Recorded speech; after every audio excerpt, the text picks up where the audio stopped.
Menteri Pelindungan Pekerja Migran Indonesia atau P2MI Abdul Qadir Karding secara resmi membuka kelas migran vokasi di Lampung.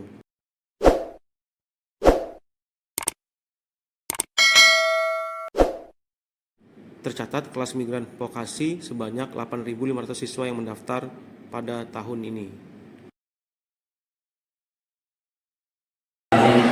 Dengan ide gubernur kita, Pak Bisa akan mendorong Lampung ini menjadi salah satu provinsi penempatan tenaga kerja terakhir Sulawesi.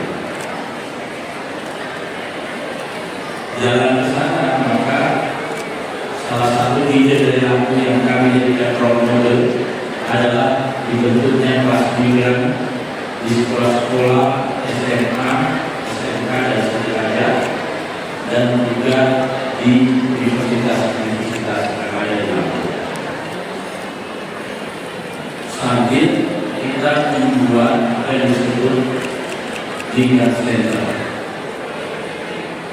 Ternyata di Lampung setelah menandatangani MOU sudah terdaftar 8.500 siswa yang ikut sekolah migran yang akan